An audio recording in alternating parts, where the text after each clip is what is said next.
Hello everyone. Today we will discuss about the PID controller.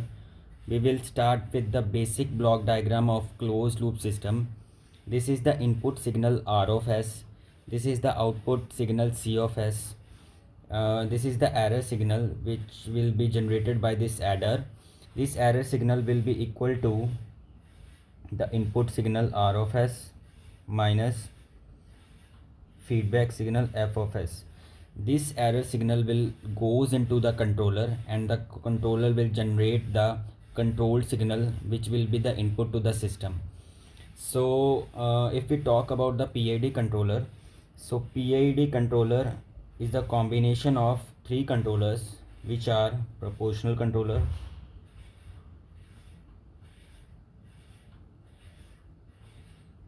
integral controller and derivative controller. It is the combination of these three controllers. So now we will discuss about the output of the PID controller. As PID controller is the combination of three controllers, so let me just draw the block diagram.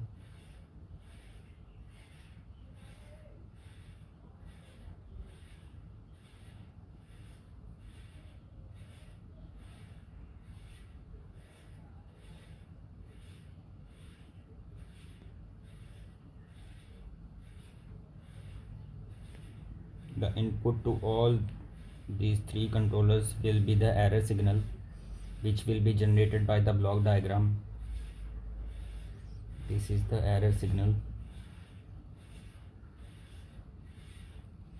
and the output from all these controllers will be added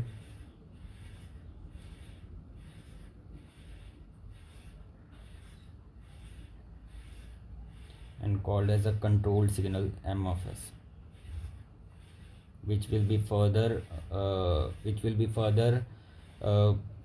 goes to the system.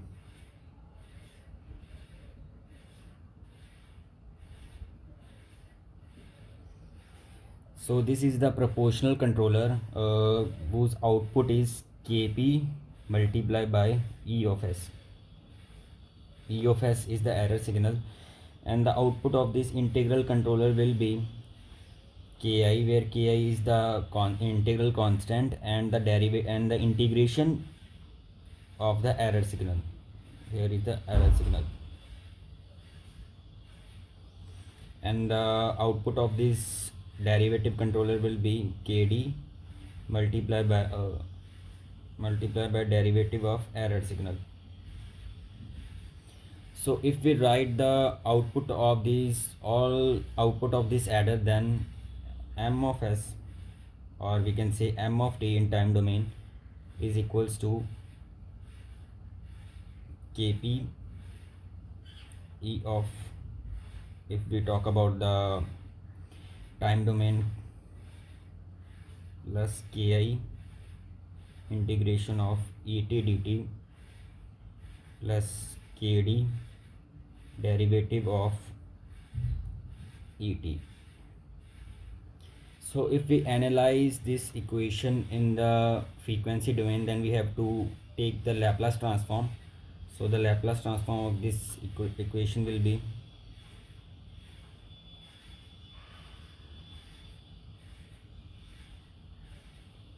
M of S is equals to Kp into E of S plus Ki. The Laplace transform of integral part will be E of S divided by S, and for derivative it is Kd into E of S multiplied by S. If we take E of S common from all, E of S is equals to Kp plus Ki by S plus Kd into S is equals to M of S.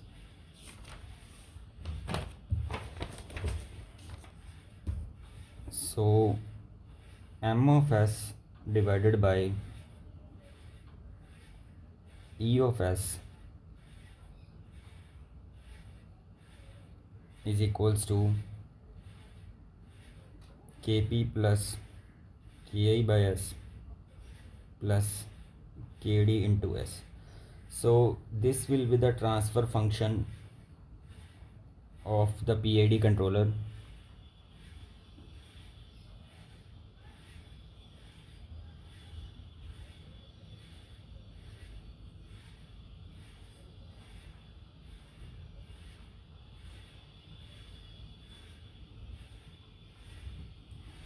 So the transfer function of KID controller is Kp plus Ki by S plus Kd by S.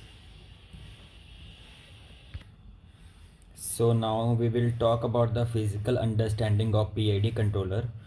As PID controller is the combination of three controllers, that is the proportional controller, integral controller and derivative controller. So we will analyze the output by the each controller. So this is the input signal to each one of the controller, and or the we can say this is the error signal to the controller.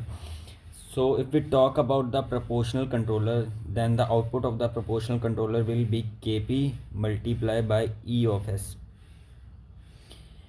which means a constant is multiplied with the error signal.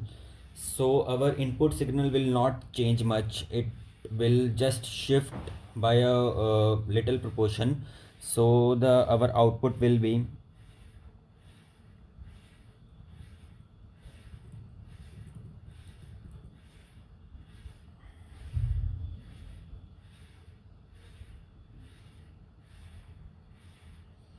it will only shift a little bit of our input signal, it will not change the shape of the input signal. So this is the output by the proportional controller. So now moving to the integral part, the output of the integral controller will be Ki integration of E of S, E of T, or we can say into ds if we talk about the frequency domain. So integration is the summation of the input signal. So the output will vary like this.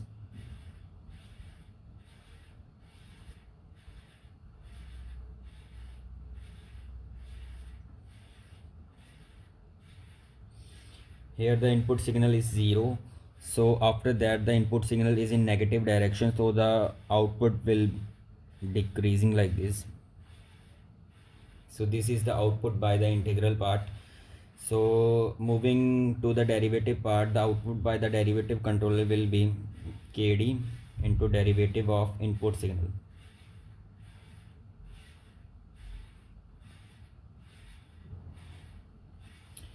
So derivative means the slope. So if we analyze the slope of the input signal, here the slope is 0, here the slope is negative, negative, here the slope is 0, and here this is positive. So let's just draw the output waveform by the derivative controller. Here the slope is negative, so the output will be negative here.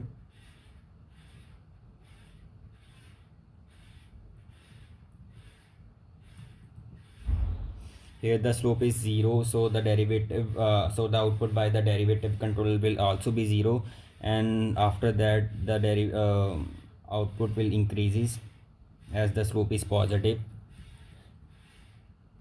So this is all about the physical understanding of the PID controller. Next we will be discussing about the significance of the PID controller.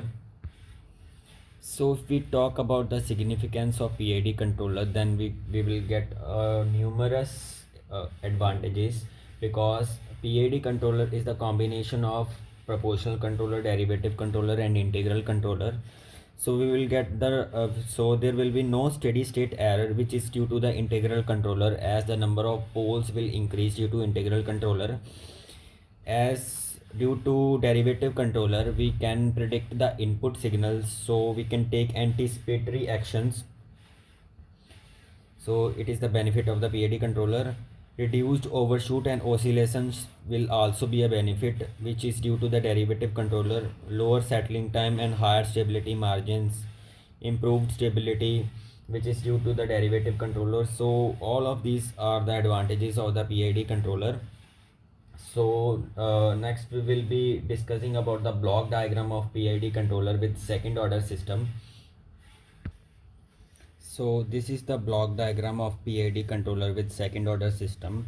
This is the prototype of the second order system, which is equals to omega n square divided by s multiplied by s plus 2 zeta omega, and where omega n is the natural resonance frequency and zeta is the damping constant.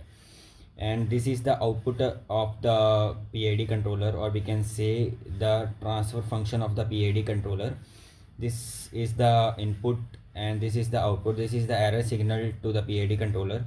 So the out transfer function of this whole block diagram will be CS by RS, which is equals to GS plus GS divided by 1 plus GS plus HS, which is the transfer function of the negative feedback system.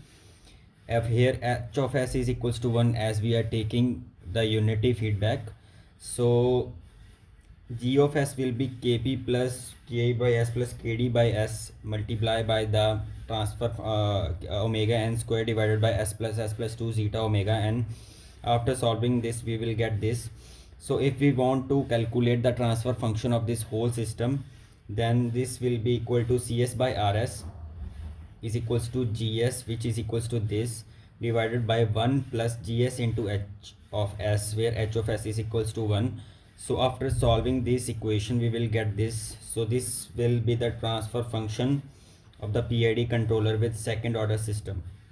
So this is all about the PID controller. Thank you very much.